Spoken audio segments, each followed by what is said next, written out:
नमस्ते। आज हम कक्षा छठी का एक पाठ सीखने वाले हैं जिसका नाम है अंगुलीमाल। एक जंगल में अंगुलीमाल नाम का एक डाकू रहता था।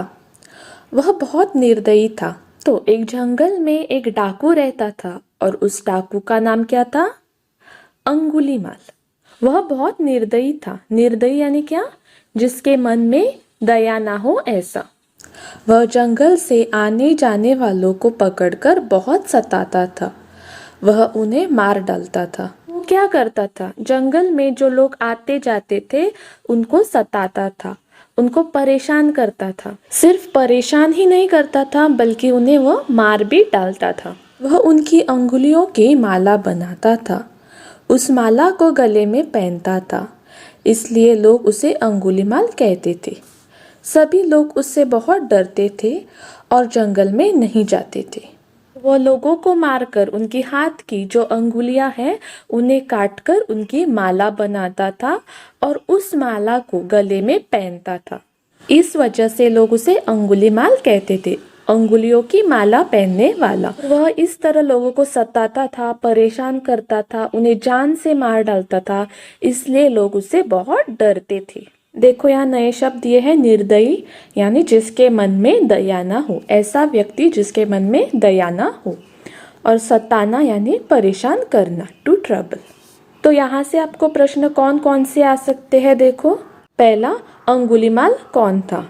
अंगुलीमाल एक डाकू था। दूसरा देखो, डाकू का नाम क्या था? डाकू का नाम अंगुलीमाल था। और तीसरा यहाँ से आ सकता है जो कि बहुत इम्पोर्टेंट है, देखो, डाकू को अंगुलीमाल क्यों कहते थे? डाकू को अंगुलीमाल कहते थे क्योंकि वह लोगों को मारकर उनकी उंगलियों की गले में माला पहनता था। अंगुलियां यानी क्या? फिंगर्स। जो हाथ की उंगलियां होती है उसे अंगुलियां या उंगलियां कहती है। वो एक बार महात्मा बुद्ध वहां आ गए तो लोग उस डाकू से बहुत डरते थे और उस जंगल में नहीं जाते थे। पर एक दिन क्या हुआ? भगवान महात्मा बुद्ध वहां आ गए। सभी लोगों ने उन्हें प्रणाम किया, उन्हें जंगल में जाने से रोका। तो जैसे ही वहां महात्मा बुद्ध आ गए, सभी ने उन्हें प्रणाम किया और उन्हें उस जंगल में जाने से रोका, क्योंकि उस जंगल में डाकू रहता था जो लोगों को मार डालता था। लोगों ने महात्मा बुद्ध को अंगुलीमाल के बारे में सब कुछ बताया।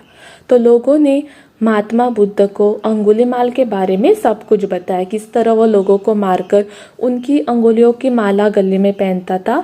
इसके बारे में महात्मा बुद्ध को सब कुछ बताया। महात्मा बुद्ध ने लोगों की बातें बहुत धैर्य से सुनी। वे बोले, डरने की कोई बात नहीं है। महात्मा बुद्ध ने लोगों की बातें बहुत धैर्यपूर्वक, बहुत शांति से सुनी और उन्हें कहा कि डरने की कोई बात नहीं है। नए शब्द, धैर्य यानी सब्र या धीरज, शांति भी कह सकते हो। महात्मा बुद्ध मुस्कुराते हुए जंगल में चले गए। तो लोगों की बात महात्मा बुद्ध ने सुनी, उसके बावजूद भी वे जंगल में चले गए। जब अंगुलीमाल को महात्मा बुद्ध के आने का पता चला तो उससे बहुत गुस्सा आया। तो डाकू को तो पता था सब उससे डरते थे, पर जब महात्मा बुद्ध जंगल में आ रहे थे इसके बारे में डाकू को पता चला तो उससे बहुत गुस्सा आ गया, क्योंकि उससे लगता था कि सब लोग उससे डरते हैं पर यहाँ तो कोई उससे मिलने के लिए आ रहा है। इस वजह से उसको बहुत गुस्सा आया। वह गुस्से से भरा महात्मा बुद्ध के पास आया। महात्मा बुद्ध ने धैर्यपूर्वक मुस्कुराकर उसका स्वागत किया। अंगुलीमाल को डाकू को बहुत गुस्सा आया था और उसी गुस्से के साथ वह भगवान बुद्ध के पास चला गया। जब महात्मा बुद्ध ने डाकू को देखा तो उन्होंने उसका मुस्कुराकर स्वागत किया। मुस्कुराकर यानी हंसते हुए उसका स्वागत किया। इस प्रकार बिना डरे मुस्कुराकर स्वागत करना अंगुलीमाल के लिए नई बात थी। सब लोग तो उससे डरते थे और उसे घृणा करते थे। ऐसा पहली बार हुआ था कि कोई डाकू के साथ यानी उस अंगुलीमाल के साथ ऐसे मुस्कुराकर हुए उसका स्वागत कर रहा हो। क्योंकि क्या होता था, लोग उससे बहुत डरते थे और उसे घृणा करते थे। घृणा यानी क्या? नफरत करते थे। देखो नए शब्द, घृणा यानी क्या? नफरत। तो यहाँ से प्रश्न आ सकते हैं। देखो, पहला देखो, अंगुलीमाल को गुस्सा क्यों आया? महात्मा बुद्ध जंगल में आने के कारण अंगुलीमाल को गुस्सा आया। महात्मा बुद्ध या भगवान बुद्ध जंगल में आने के कारण अंगुलीमाल को गुस्सा आया। और दूसरा, भगवान बुद्ध ने अंगुलीमाल का स्वागत कैसे किया? मुस्कुराकर। भगवान बुद्ध ने धैर्यपूर्वक मुस्कुराकर अंगुलीमाल का स्वागत किया। आगे देखो, महात्मा बुद्ध ने अंगुलीमाल से कहा, भाई गुस्सा छोड़ो और सामने वाले पेड़ से 4 पत्तियां तोड़ लाओ। तो महात्मा बुद्ध और अंगुलीमाल आमने सामने थे, तो महात्मा बुद्ध ने अंगुलीमाल से कहा कि गुस्सा छोड़ दो और मैं जो काम बता रहा हूँ वो करो। तो महात्मा बुद्ध ने अंगुलीमाल से कहा कि वो जो पेड़ दिख रहा है उस पेड़ से 4 पत्तियां यानी 4 पत्ते तोड़ लाओ। जैसा महात्मा बुद्ध ने कहा था वैसे ही अंगुलीमाल ने किया। अंगुलीमाल गया और पेड़ से 4 पत्ते तोड़ लाए। नए शब्द देखो, गुस्सा यानी क्रोध और पत्तियां यानी पत्ते। तो यहाँ से प्रश्न आ सकता है, देखो भगवान बुद्ध ने अंगुलीमाल से क्या तोड़ लाने को कहा? 4 पत्ते या पत्तियां। भगवान बुद्ध ने अंगुलीमाल को पेड़ से 4 पत्ते तोड़ लाने को कहा।